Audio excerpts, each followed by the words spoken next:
আপনারা যারা WBSSC group ডির জন্য প্রস্তুতি নিচ্ছেন, আজকের এই মক টেস্ট 6 ভিডিওটি আপনাদের জন্য। আজ আমরা জিকে থেকে বাছাই করে মোট 40টি প্রশ্ন নিয়ে আলোচনা করব। এই 40টি প্রশ্নের মধ্যে আপনি কতগুলি প্রশ্নের সঠিক উত্তর করতে পারেন, ভিডিওর কমেন্ট সেকশানে অবশ্যই কমেন্ট করে জানাতে ভুলবেন না। তাহলে আর দেরি না করে শুরু করা যাক আজকের এই ভিডিও। আজকের আমাদের প্রথম প্রশ্নটি হলো, ভারতীয় সংবিধানের কোন অংশটি ম্যাগনা কার্টা নামে পরিচিত? ভারতীয় সংবিধানের কোন অংশটি ম্যাগনা কার্টা নামে পরিচিত? এই প্রশ্নের সঠিক উত্তরটি হবে অপশান বি, মৌলিক অধিকার। দেখে নেব পরের প্রশ্নটি। আজকে দ্বিতীয় প্রশ্নটি হলো, নিম্নলিখিতদের মধ্যে কে খিলাফত আন্দোলনের সঙ্গে যুক্ত ছিলেন না? নিম্নলিখিতদের মধ্যে কে খিলাফত আন্দোলনের সঙ্গে যুক্ত ছিলেন না? এই প্রশ্নের সঠিক উত্তরটি হবে option D, Mohammad Ali Jinnah.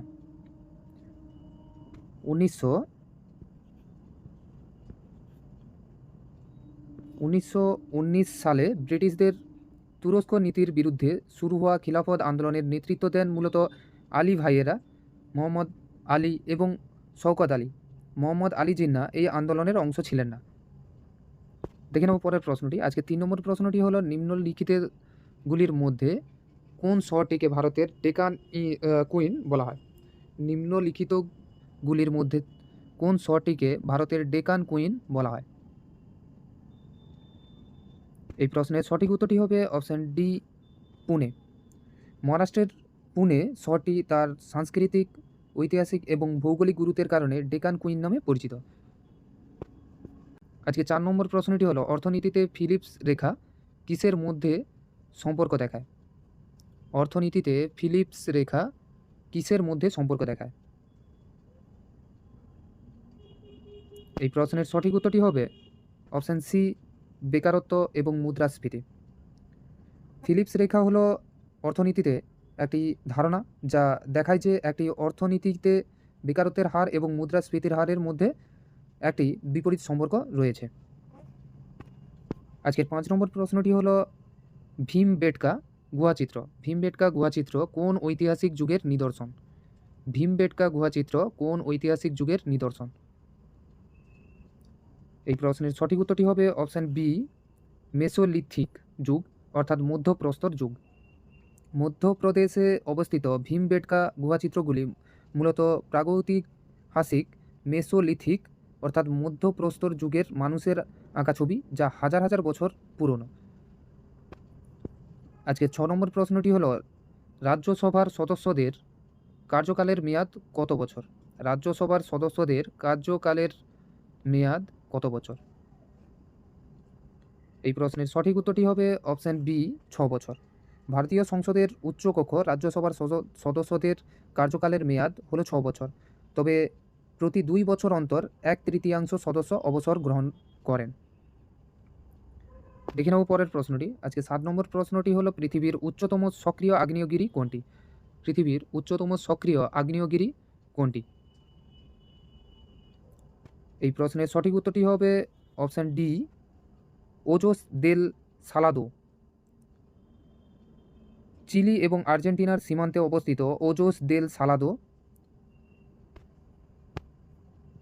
6893 metre উঁচু, যা পৃথিবীর উচ্চতম সক্রিয় আগ্নেয়গিরি। দেখে নেব পরের প্রশ্নটি।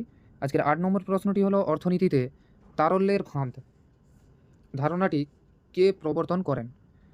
অর্থনীতিতে তারল্যের ফাঁদ ধারণাটি কে প্রবর্তন করেন? এই প্রশ্নের সঠিক উত্তরটি হবে অপশান সি, জন মেনার্ড কেইন্স। বিখ্যাত অর্থনীতিবিদ জন মেনার্ড কেইন্স তার সাধারণ তত্ত্ব তারল্যের ফাঁদ ধারণাটি নিয়ে আসেন, যেখানে সুদের হার খুব কম হওয়ায় মানুষ নগদ অর্থ ধরে রাখতে চায়।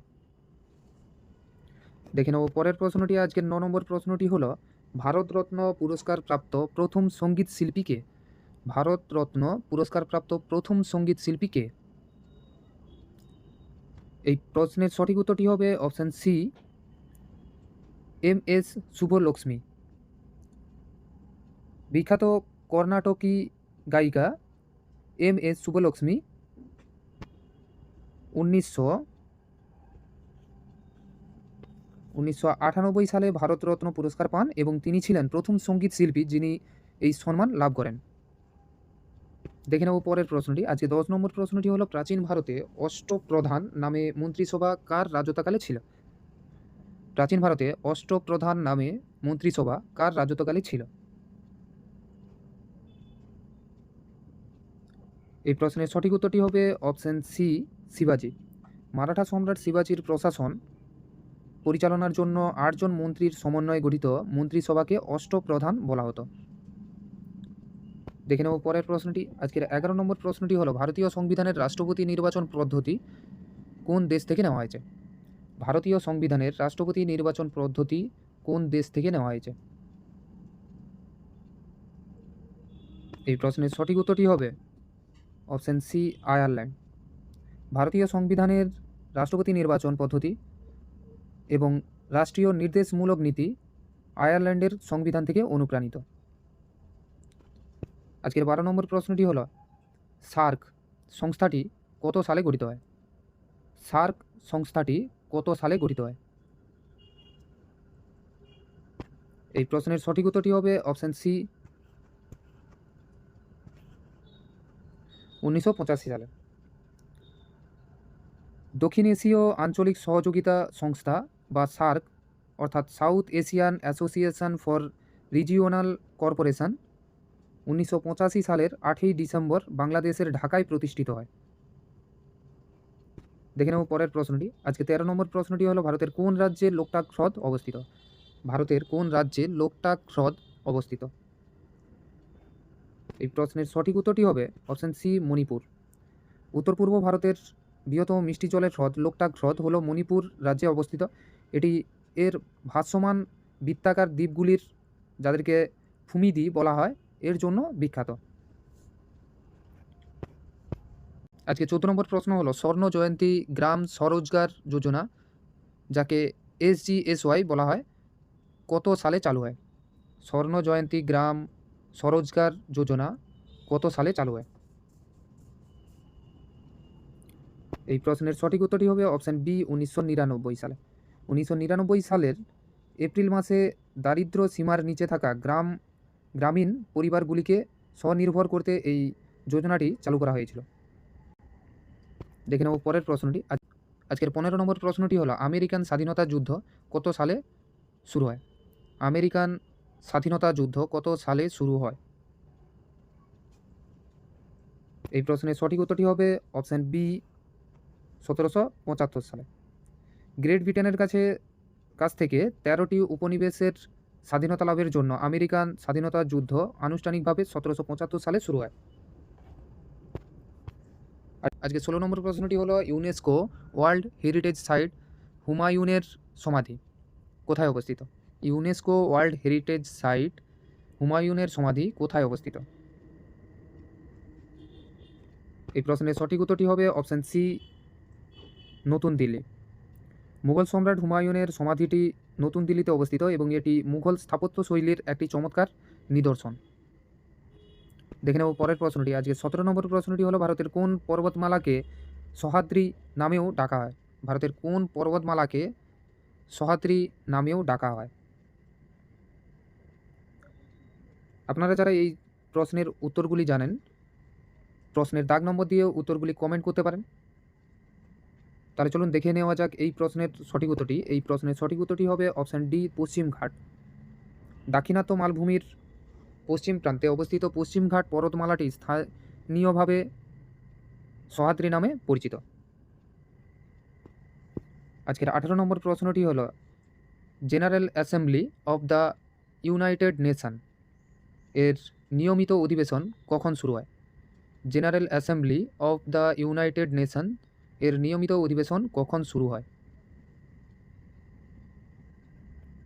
এই প্রশ্নের সঠিক উত্তরটি হবে অপশান সি, প্রতি বছর সেপ্টেম্বরের তৃতীয় মঙ্গলবার। সম্মিলিত জাতিপুঞ্জের অন্যতম প্রধান অঙ্গ জেনারেল অ্যাসেম্বলি এর নিয়মিত বার্ষিক অধিবেশন প্রতি বছর সেপ্টেম্বরের তৃতীয় মঙ্গলবার থেকে শুরু হয়। দেখে নেব পরের প্রশ্নটি। আজকের 19 নম্বর প্রশ্নটি হলো গোল্ডেন রেভলিউশন কিসের উৎপাদনের সঙ্গে যুক্ত? গোল্ডেন রেভলিউশন কিসের উৎপাদনের সঙ্গে যুক্ত? এই প্রশ্নের সঠিক উত্তরটি হবে অপশান সি, ফল, মধু ও উদ্যান পালন। ভারতে গোল্ডেন রেভলিউশন অর্থাৎ সোনালী বিপ্লব হলো ফল, সবজি, মধু এবং উদ্যান পালন, যাকে হর্টিকালচার বলা হয়, এর উৎপাদন বৃদ্ধির সঙ্গে যুক্ত। দেখে নেব পরের প্রশ্নটি। আজকের 20 নম্বর প্রশ্নটি হলো কত সালে তহবিল স্থানান্তর প্রস্তাবটি লোকসভায় প্রথম গৃহীত হয়? কত সালে তহবিল স্থানান্তর প্রস্তাবটি লোকসভায় প্রথম গৃহীত হয়? এই প্রশ্নের সঠিক উত্তরটি হবে অপশান সি, 1963 সালে। প্রধানমন্ত্রী জওহরলাল নেহরুর সরকারের বিরুদ্ধে আচার্য জে.বি. কৃপালনির দ্বারা 1962 সালে ভারত চীন যুদ্ধের প্রেক্ষাপটে 1963 সালে লোকসভায় প্রথম অনাস্থা প্রস্তাব আনা হয়েছিল। দেখে নেব পরের প্রশ্নটি। আজকের 21 নম্বর প্রশ্নটি হলো ভারতীয় রেনেসাঁসের ভোরের তারা কাকে বলা হয়? ভারতীয় রেনেসাঁসের ভোরের তারা কাকে বলা হয়? এই প্রশ্নের সঠিক উত্তরটি হবে অপশান ডি, রাজা রামমোহন রায়। রাজা রামমোহন রায়কে ভারতীয় সমাজ, শিক্ষা ও ধর্মের ক্ষেত্রে তার অগ্রণী সংস্কারমূলক কাজের জন্য ভারতীয় রেনেসাঁসের ভোরের তারা বলা হয়। আজকের 22 নম্বর প্রশ্নটি হলো বিশ্বের বৃহত্তম মরুভূমি কোনটি? বিশ্বের বৃহত্তম মরুভূমি কোনটি? এই প্রশ্নের সঠিক উত্তরটি হবে অপশান ডি, আন্টার্কটিকা, যাকে ঠান্ডা মরুভূমি বলা হয়। আন্টার্কটিকা হলো পৃথিবীর বৃহত্তম মরুভূমি। যদিও এটি বরফের আবরণ যুক্ত, তবে এর বার্ষিক বৃষ্টিপাতের হার অত্যন্ত কম হওয়ায় এটিকে ঠান্ডা মরুভূমি হিসেবে শ্রেণীবদ্ধ করা হয়। দেখে নেব পরের প্রশ্নটি। আজকে 23 নম্বর প্রশ্নটি হলো অতিরিক্ত বাজেটিং ধারণাটি প্রথম কোন দেশে চালু হয়? অতিরিক্ত বাজেটিং ধারণাটি প্রথম কোন দেশে চালু হয়? এই প্রশ্নের সঠিক উত্তরটি হবে অপশান ডি, মার্কিন যুক্তরাষ্ট্র। অতিরিক্ত বাজেটিং, যাকে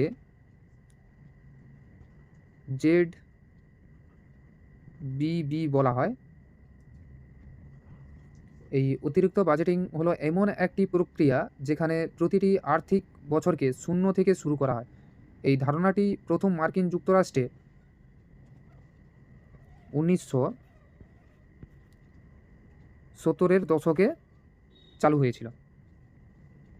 দেখে নেব পরের প্রশ্নটি। আজকে 24 নম্বর প্রশ্নটি হলো ভারতের প্রথম সবাক চলচ্চিত্র কোনটি? ভারতের প্রথম সবাক চলচ্চিত্র কোনটি?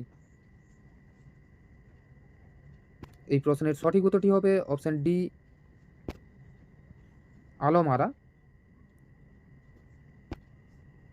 1931 সালে মুক্তিপ্রাপ্ত আলম আরা হলো ভারতের প্রথম সবাক চলচ্চিত্র।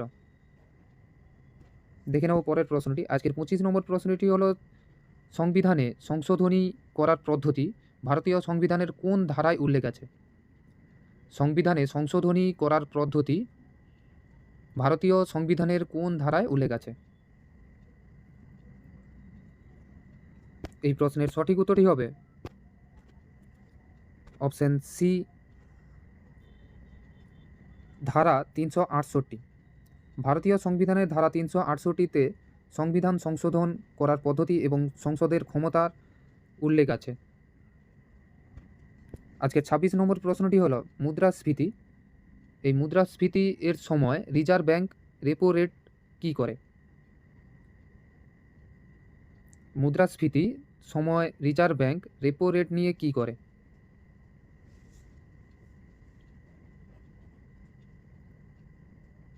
এই প্রশ্নের সঠিক উত্তরটি হবে অপশান বি, বৃদ্ধি করে। মুদ্রাস্ফীতি নিয়ন্ত্রণের জন্য রিজার্ভ ব্যাংক রেপো রেট বৃদ্ধি করে, যাতে বাজারে টাকার প্রবাহ কমে যায় এবং মূল্য বৃদ্ধি নিয়ন্ত্রণ হয়। দেখে নেব পরের প্রশ্নটি। আজকের 27 নম্বর প্রশ্নটি হলো, প্রাচীন ভারতের কোন মহাজনপদটি বর্তমান পশ্চিমবঙ্গের কিছু অংশ নিয়ে গঠিত হয়েছিল? প্রাচীন ভারতের কোন মহাজনপদটি বর্তমান পশ্চিমবঙ্গের কিছু অংশ নিয়ে গঠিত হয়েছিল? এই প্রশ্নের সঠিক উত্তরটি হবে অপশান বি, মগধ। যদিও অঙ্গ এবং বঙ্গ সরাসরি যুক্ত ছিল, তবে প্রাচীন মগধ, যা পাটনা ও গয়া অঞ্চল ছিল, এই সাম্রাজ্য বিস্তারের সময় বর্তমান পশ্চিমবঙ্গের কিছু অংশও তার প্রভাব বিস্তার করেছিল। দেখে নেব পরের প্রশ্নটি। এশিয়ার আলো কাকে বলা হয়? এশিয়ার আলো কাকে বলা হয়? এই প্রশ্নের সঠিক উত্তরটি হবে অপশান ডি, গৌতম বুদ্ধ। গৌতম বুদ্ধকে তার জ্ঞান এবং জীবন দর্শনের জন্য এশিয়ার আলো বলা হয়।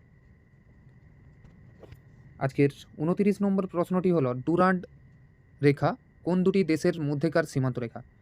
ডুরান্ড রেখা কোন দুটি দেশের মধ্যেকার সীমারেখা? এই প্রশ্নের সঠিক উত্তরটি হবে অপশান সি, পাকিস্তান ও আফগানিস্তান। ডুরান্ড রেখা হলো পাকিস্তান এবং আফগানিস্তানের মধ্যেকার আন্তর্জাতিক সীমান্ত রেখা। দেখে নেব পরের প্রশ্নটি। আজকে 30 নম্বর প্রশ্নটি হলো, গোল্ডেন কোয়াড্রিলেটারাল সড়ক প্রকল্পটি কোন 4টি মহানগরকে সংযুক্ত করেছে? গোল্ডেন কোয়াড্রিলেটারাল সড়ক প্রকল্পটি কোন 4টি মহানগরকে সংযুক্ত করেছে? এই প্রশ্নের সঠিক উত্তরটি হবে option C, Delhi, Mumbai, Chennai, Kolkata. Golden quadrilateral হলো ভারতের বৃহত্তম সড়ক প্রকল্প, যা দিল্লি, মুম্বাই, চেন্নাই এবং কলকাতা এই 4টি মহানগরকে সংযুক্ত করেছে। আজকের 31 নম্বর প্রশ্নটি হলো, ভারতের সংবিধানের কোন অংশে পঞ্চায়েত এর বিধান রয়েছে? ভারতের সংবিধানের কোন অংশে পঞ্চায়েতের বিধান রয়েছে? এই প্রশ্নের সঠিক উত্তরটি হবে অপশান সি, অংশ 9।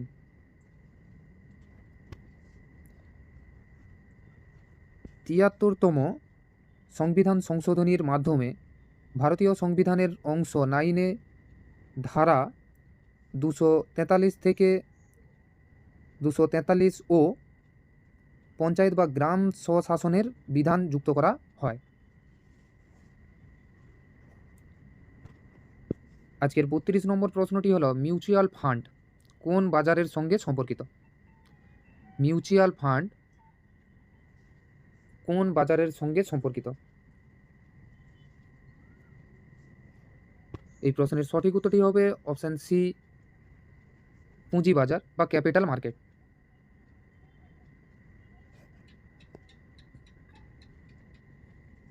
দেখে নেব পরের প্রশ্নটি। আজকে 33 নম্বর প্রশ্নটি হলো, আইনি আকবরী গ্রন্থটি কে রচনা করেন? আইনি আকবরী গ্রন্থটি কে রচনা করেন? এই প্রশ্নের সঠিক উত্তরটি হবে অপশান ডি, আবুল ফজল। আইনি আকবরী হলো সম্রাট আকবরের রাজত্বের প্রশাসনিক প্রতিবেদন, যা আকবরের সভাকবি আবুল ফজল রচিত আকবরনামা এর 3য় খণ্ড। দেখে নেব পরের প্রশ্নটি। আজকে 34 নম্বর প্রশ্নটি হলো, লোকসভার কোনো সদস্যকে যদি তার আসন ত্যাগ করতে হয়, তবে তিনি কাকে পদত্যাগপত্র জমা দেবেন? লোকসভার কোনো সদস্যকে যদি তার আসন ত্যাগ করতে হয়, তবে তিনি কাকে পদত্যাগপত্র জমা দেবেন? এই প্রশ্নের সঠিক উত্তরটি হবে অপশান সি, স্পিকার। লোকসভার কোনো সদস্য অর্থাৎ এমপি যদি পদত্যাগ করতে চান, তাহলে তিনি স্পিকারের কাছে পদত্যাগপত্র জমা দেবেন। দেখে নেব পরের প্রশ্নটি। আজকের 35 নম্বর প্রশ্নটি হলো, বিশ্বের বৃহত্তম প্রবাল প্রাচীর কোনটি? বিশ্বের বৃহত্তম প্রবাল প্রাচীর কোনটি? এই প্রশ্নের সঠিক উত্তরটি হবে option C, great barrier reef. অস্ট্রেলিয়ার উত্তর পূর্ব উপকূলে অবস্থিত গ্রেট ব্যারিয়ার রিফ হল বিশ্বের বৃহত্তম প্রবাল প্রাচীর। আজকের 36 নম্বর প্রশ্নটি হলো নিম্নলিখিতগুলির মধ্যে কোনটি একটি অ-অর্থনৈতিক পণ্য? নিম্নলিখিতগুলির মধ্যে কোনটি একটি অ-অর্থনৈতিক পণ্য? এই প্রশ্নের সঠিক উত্তরটি হবে অপশান সি, সূর্যের আলো। সূর্যের আলো হলো একটি অ-অর্থনৈতিক পণ্য যা প্রকৃতির কাছ থেকে প্রচুর পরিমাণে বিনামূল্যে পাওয়া যায় এবং এর জন্য কোনো মূল্য দিতে হয় না। আজকে 37 নম্বর প্রশ্নটি হলো মহাত্মা গান্ধীকে প্রথম জাতির জনক বলে কে অভিহিত করেন? মহাত্মা গান্ধীকে প্রথম জাতির জনক বলে কে অভিহিত করেন? এই প্রশ্নের সঠিক উত্তরটি হবে অপশান সি, সুভাষচন্দ্র বসু। 1944 সালে আজাদ হিন্দ রেডিওর মাধ্যমে সিঙ্গাপুর থেকে একটি ভাষণে সুভাষচন্দ্র বসু প্রথম মহাত্মা গান্ধীকে জাতির জনক বলে অভিহিত করেন। দেখে নেব পরের প্রশ্নটি। আজকের 38 নম্বর প্রশ্নটি হলো পৃথিবীর কোন অঞ্চলকে বাগিচার রাজ্য বলা হয়? পৃথিবীর কোন অঞ্চলকে বাগিচার রাজ্য বলা হয়? এই প্রশ্নের সঠিক উত্তরটি হবে অপশান সি, পশ্চিমবঙ্গ, ভারত। ভারতের পশ্চিমবঙ্গ রাজ্যটি তার কৃষি, বিশেষত ধান, পাট এবং চা বাগানের প্রাচুর্যের কারণে কখনো কখনো বাগিচার রাজ্য বা গার্ডেন অফ ইন্ডিয়া নামে পরিচিত। দেখে নেব পরের প্রশ্নটি। আজকের 39 নম্বর প্রশ্নটি হলো ভারতের প্রথম মুখ্য নির্বাচন কমিশনার কে ছিলেন? ভারতের প্রথম মুখ্য নির্বাচন কমিশনার কে ছিলেন? এই প্রশ্নের সঠিক উত্তরটি হবে অপশান সি, সুকুমার সেন। সুকুমার সেন ছিলেন স্বাধীন ভারতের প্রথম মুখ্য নির্বাচন কমিশনার। দেখে নেব পরের প্রশ্নটি। আজকের 40 নম্বর ও শেষ প্রশ্নটি হলো বিশ্ব পরিবেশ দিবস কবে পালিত হয়? বিশ্ব পরিবেশ দিবস কবে পালিত হয়? এই প্রশ্নের সঠিক উত্তরটি হবে অপশান সি, 5ই জুন। তো এই হলো আমাদের আজকের মোট 40টি প্রশ্ন। এই 40টি প্রশ্নের মধ্যে আপনি কতগুলি প্রশ্নের সঠিক উত্তর করতে পারলেন ভিডিওর কমেন্ট সেকশনে অবশ্যই কমেন্ট করে জানাতে ভুলবেন না। তো আবার দেখা হবে আবার একটি নতুন ভিডিওতে। ততক্ষণের জন্য ভালো থাকবেন, সুস্থ থাকবেন।